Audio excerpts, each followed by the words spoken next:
প্ৰাক্তন সভাপতি ভূপেন বৰা ডাঙৰীয়া প্ৰদেশ কংগ্ৰেছৰ দায়িত্ব লগতে এজন জ্যেষ্ঠৰ আশীৰ্বাদ আমাক প্ৰদান কৰিছে। এই ক্ষেত্ৰত আমি তেখেতক দলৰ প্ৰতি যি ত্যাগ আৰু বলিদান কৰিলে আমি সকলোৱে তেখেতৰ প্ৰতি কৃতজ্ঞতা জ্ঞাপন কৰিছোঁ। প্ৰথম দিনৰ পৰাই প্ৰদেশ কংগ্ৰেছৰ সভাপতি হিচাপে তেখেতে এই ৰাজীৱ ভৱনৰ এই প্ৰদেশ কংগ্ৰেছৰ কাৰ্যালয়ত যোৱা বিধানসভা নিৰ্বাচনৰ পিছত আজিৰ তাৰিখত যি মূল প্ৰশ্ন এলায়েন্স, এই এলায়েন্সৰ প্ৰসংগত সেই সময়তো এটা গুৰুত্বপূৰ্ণ চৰ্চা আছিল যে কংগ্ৰেছ UDFৰ মাজত এলায়েন্সটো থাকিব নে নাথাকে। সেই সময়ত তেওঁ দায়িত্ব লোৱাৰ পিছত এই এলায়েন্সৰ প্ৰশ্নটো প্ৰথমতে আমালোকৰ সকলোৰ লগত আলোচনা কৰি পৰৱৰ্তী সময়ত এলায়েন্সটো তেওঁলোকে ভংগ কৰিলে।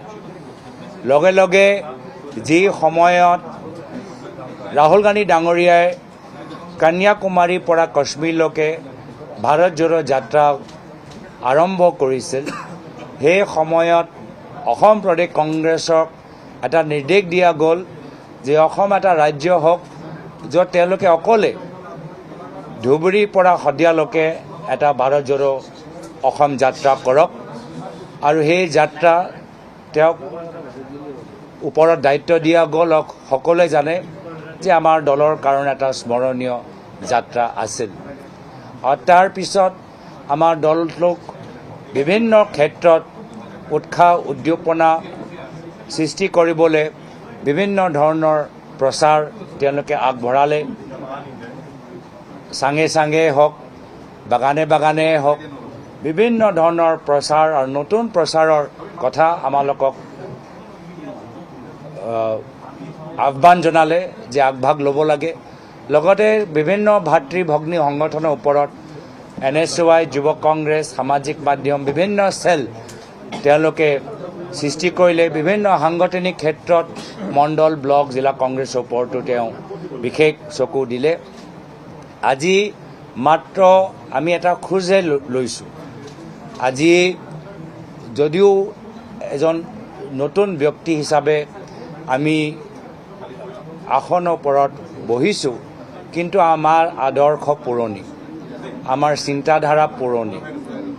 আমাৰ আদৰ্শ, আমাৰ চিন্তাধাৰা সংবিধানৰ ভিতৰত উল্লেখিত যে সকলোৰে প্ৰতি সমান চকুৰে সমান অধিকাৰ প্ৰদান কৰা, সমান ন্যায় প্ৰদান কৰা, এয়া হ'ল আমাৰ কংগ্ৰেছ দলৰ আদৰ্শ। আৰু সেই পুৰণি আদৰ্শ, মহাত্মা গান্ধীৰ আদৰ্শ, পণ্ডিত নেহৰুৰ আদৰ্শ, চৰ্দাৰ পেটেলৰ আদৰ্শ, বাবা চাহেব আম্বেদকাৰৰ আদৰ্শলৈ লগতে আমাৰ অসমৰ ভিতৰত আমাৰ প্ৰয়াত গোপীনাথ বৰদলৈৰ আদৰ্শ, প্ৰয়াত শৰৎ সিংহৰ আদৰ্শ, প্ৰয়াত আমাৰ বিষ্ণুৰাম মেধিৰ আদৰ্শ আৰু আমাৰ প্ৰাক্তন মুখ্যমন্ত্ৰী হিতেশ্বৰ শইকীয়াদেৱ, প্ৰাক্তন মুখ্যমন্ত্ৰী তৰুণ গগৈদেৱৰ আদৰ্শলৈ আমি সকলোৱে মিলিজুলি আগবাঢ়ি যাম। যোৱা 3 দিনৰ ভিতৰত আমাৰ দলৰ নেতৃত্বই আমাক যথেষ্ট প্ৰেৰণা দিছে, আশীৰ্বাদ প্ৰদান কৰিছে। আমি চবকে ধন্যবাদ জ্ঞাপন কৰিছোঁ। আৰু যোৱা 3 দিনীয়া কাৰ্যসূচীত যে আমাৰ দলৰ নেতৃত্বই তৃণমূল কৰ্মীখিনিক কিমান যে ত্যাগ বলিদান কৰিলে এই যাত্ৰাটো সফল কৰিবলৈ, প্ৰতিকূল বতৰ নেওচি এই 3 দিনৰ যাত্ৰা সফল কৰাৰ বাবে মোৰ ফালৰ পৰা মই প্ৰদেশ কংগ্ৰেছ বিধায়কসকল, সাংসদসকল, জ্যেষ্ঠসকল, জিলা কংগ্ৰেছ, ব্লক কংগ্ৰেছ, তৃণমূল কৰ্মীখিনিক, মিডিয়া, বিশেষকৈ অসমৰ সাংবাদিকসকলক আৰু জনসাধাৰণক মোৰ হিয়া বৰা কৃতজ্ঞতা আৰু মৰম যাচি মই ইয়াতে নিজৰ কথাখিনি সামৰিছোঁ।